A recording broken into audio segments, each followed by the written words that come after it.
Hello, and welcome to a quick overview of the time period known as the New Imperialism from 1880 to 1914.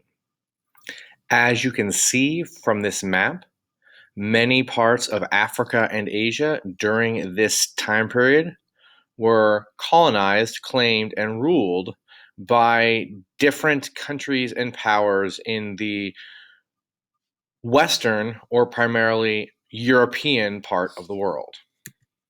So, what is imperialism? It is quite simply extending a country's power and influence over other lands through diplomacy or force. Now, imperialism itself was not a new concept. It had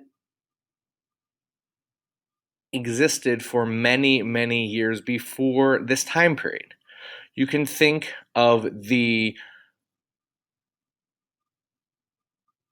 English colonies that became the United States, the Spanish colonies in Latin America, as well as the early French colonies in what would become Canada.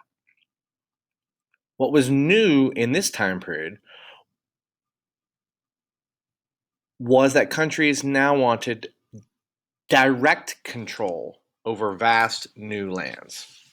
So, why now, in the late 1800s, did this become the predominant mode?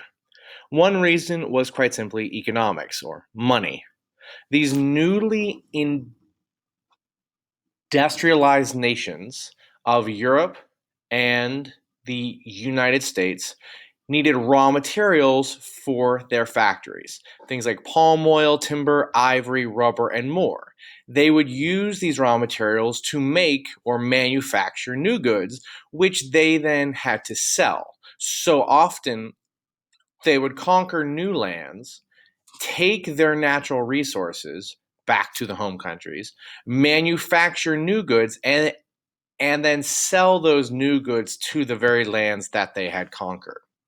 The other thing that allowed it to happen now was the emergence of new technologies like steamships and railroads, which allowed for quicker travel both on sea as well as on land. So, quicker travel time to new places and within the new places once you had conquered them. We also see the emergence of new medicines like quinine that help to alleviate tropical diseases like malaria.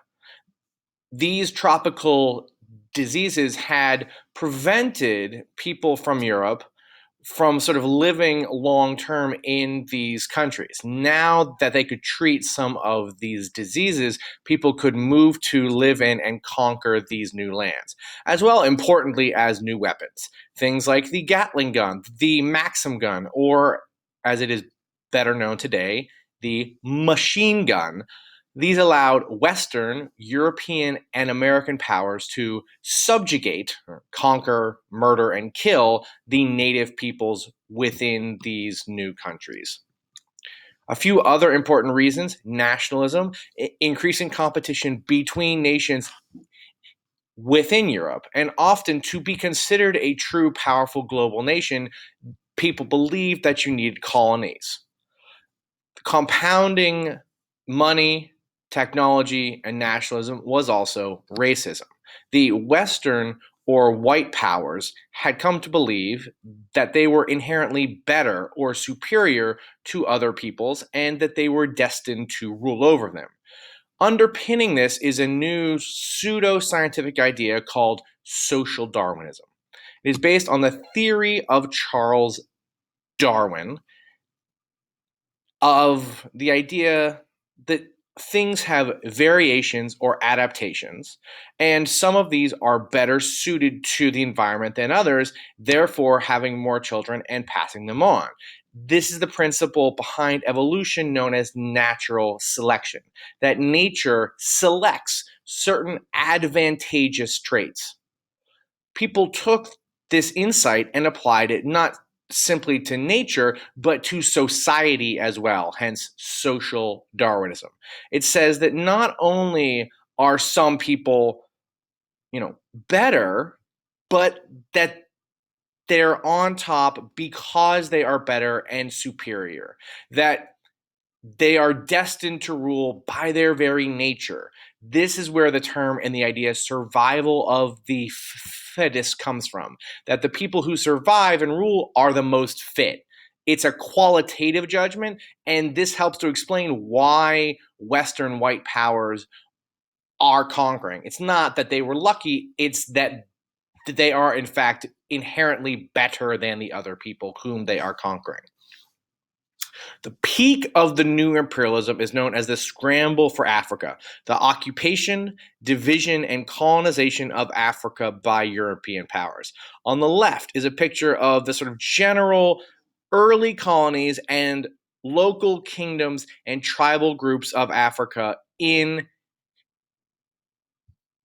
1880. As you can see, it has a few colonies, right? Parts of Egypt and North Africa are controlled by the Ottoman Empire, parts of Algeria by France, as well as a little bit of the Congo, as well as South Africa down here by the British. However, a few short years later, all of Africa, with a few minor exceptions here, the rest of Africa has been conquered, split up, and divided by the powers of Europe. This begins at the Berlin Conference of 1884 to 1885. In 1870, only 10% of Africa, as I just showed you on the map, was under direct European control. To avoid war, the powers of Europe met to divide up Africa. They also said it was really for the benefit of Africans by banning the sale of alcohol and guns while also pledging to end slavery in Africa. Shockingly, they didn't quite follow through on these promises. Also important to note, at the conference, no one from Africa was actually represented. By 1910, almost 90% of Africa was under European control. As you can see here in the primary source political cartoon, people viewed them as carving up Africa like a large cake. And we will continue to talk about the effects of imperialism both within Africa and across much of the world in the weeks to come. Thank you very much, and goodbye.